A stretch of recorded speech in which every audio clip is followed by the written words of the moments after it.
I know I already did this gag, but PSA graded return, Pokemon cards, trending on YouTube, trending worldwide, the Analytic Gengar. Okay, those are all the keywords I probably wanted to get into like the first 20 seconds of this video. So that's my cold open for today. Yeah. Well, the good news is we're at number 12, so certainly coming down to the end here. But before we get started, let's roll that intro.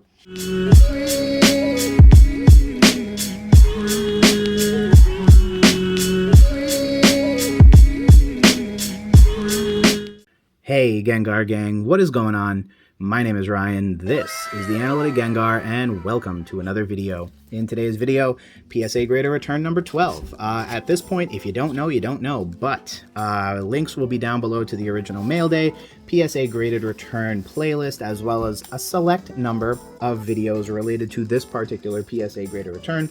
Long story short, I graded 287 Pokemon cards. We are quite literally, after this video, 80% of the way there. And yeah, you should probably go watch a whole bunch of them, like this video if you didn't already, and hey, subscribe if you like what you see. It helps me out and it helps grow our happy little community. But other than that, let us begin.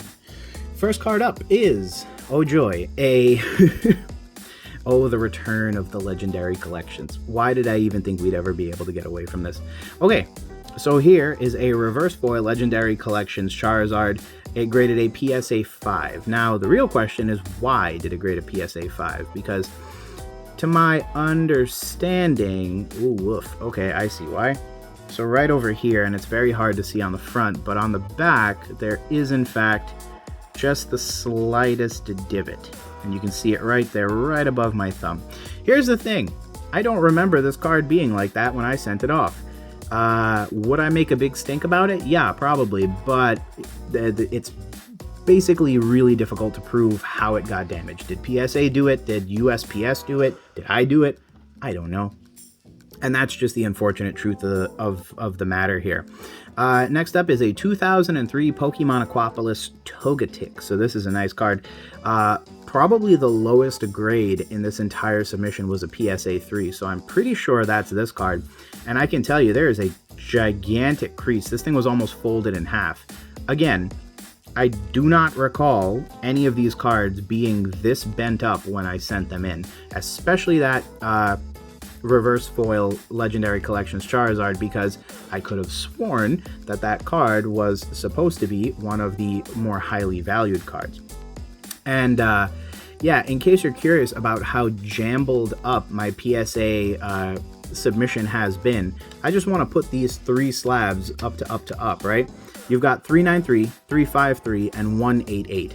So I don't know where, why, or by what means, but they literally skipped an entire, oh, I don't know, 150 cards and then jump another 50 cards. So this is what I mean to say, like, my submission was very organized, and this, you know, as it's coming back to me, is certainly a little bit more jumbled up. And I think primarily that's driven either by cards that were damaged or cards that, you know, they had to like pull out because they were going to upcharge me on them or something of the nature. Here is a Drapion.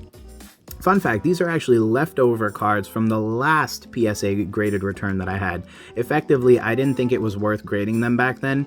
And of course, things change because prices go up. And so all of a sudden it became actually very possible to grade them and at least generate, you know, a little bit of value for myself out of those.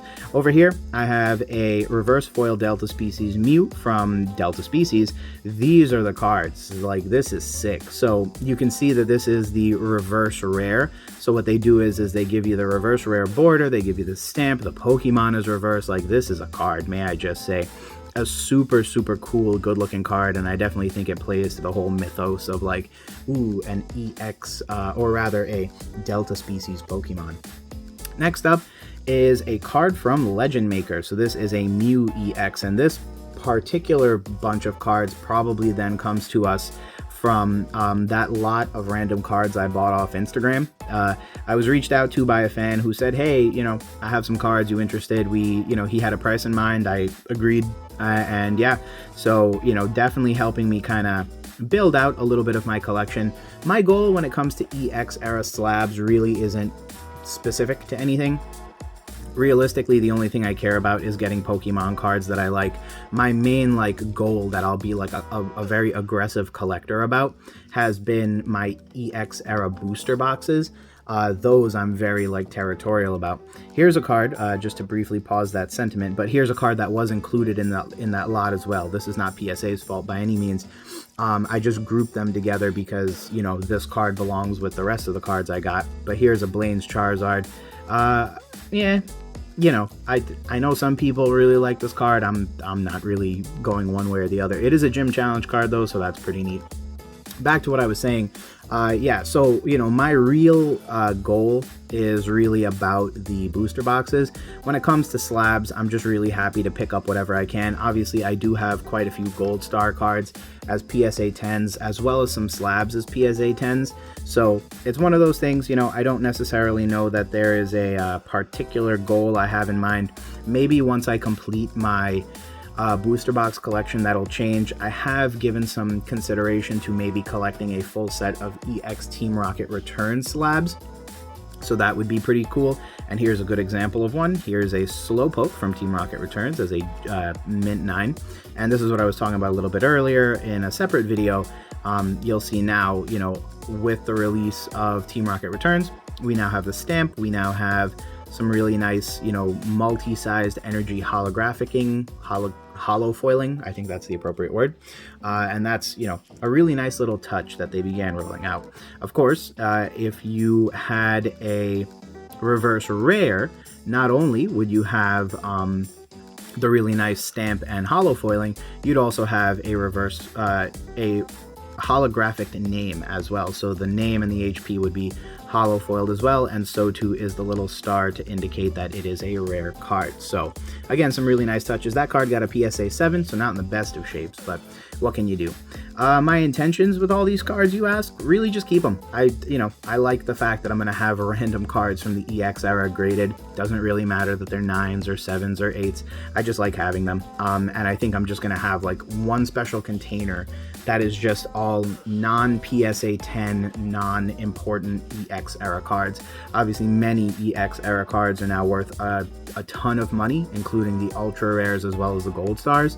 So it is important, obviously, for multiple reasons, to store those off-site at a secure location. But when it comes to this stuff, this is the stuff I could crack open like on a cold Friday night and just kind of browse through casually, just, you know, enjoying the views and whatnot. Here is a really nice reverse foil Hidden Legends cast form. What I really appreciate about this card is that the holofoil is really well hidden, and then it just hits the light the right way, and boom, there you go. You have so many different energies, and you can really get a nice spectrum there. And you can see the contrast between the two, right? For Hidden Legends, they were all the same size, and as you saw in EX Team Rocket Returns, the sizes vary just a little bit from card to card. Over here, we have a Walrein from Hidden Legends, really nice card again. Just, you know, another card I'm going to stick in my collection and just kind of enjoy it for what it is. Next up on the docket is a Shiftry from Hidden Legends. If I remember correctly, Shiftry is based off a legend from a particular mythology about a spirit that lives in the forest, and so that's why he is a dark type. That's why, you know, it has many characteristics of like a creature of the forest. So really cool card, really interesting Pokemon in my opinion, and that's one of the things I've always said is I like when Pokemon have really neat inspired storylines. You know, Pokemon like Ninetales, Gyarados. Shiftry is another one of those Pokemon, although it doesn't quite always get the love. Here is a reverse foil Pinsir. Again, you can see that really nice holo foiling, and then much like a previous card that was also a reverse, this one has the type right in the middle. So this one is a grass type Pokemon, therefore it gets the big grass energy right in the middle. That is also layered with holographic foil as well. Here's one of my personal favorite Pokemon cards from the EX Hidden Legends set. It is a Milotic, and this is a near mint 8. Now, Milotic is a really, really pretty Pokemon. You know, I definitely feel like they went out of their way to kind of get that across with like the way that you originally had to evolve the Pokemon as well, which is by maxing out its beauty stat.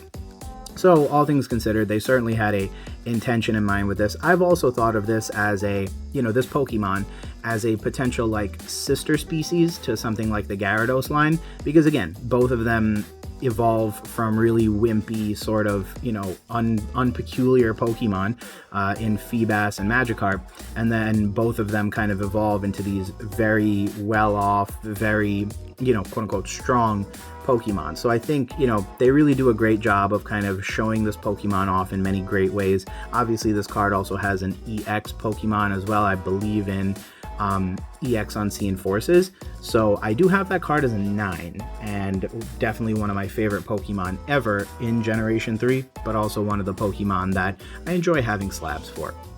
Finally but not least, for today is a Hidden Legends Holo.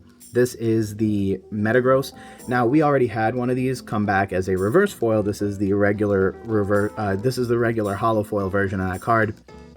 What's funny is that multiple times you probably prefer pulling the reverse than you do the actual card itself as a holo, because the holo is, really particularly unimpressive. There's not really much here that kind of stands out. At least with the other version of the card, there was all the holo foiling going on. You have the types in holo foil down here. So in many ways, the reverses are actually a lot more enjoyable than the full-on holo rare cards.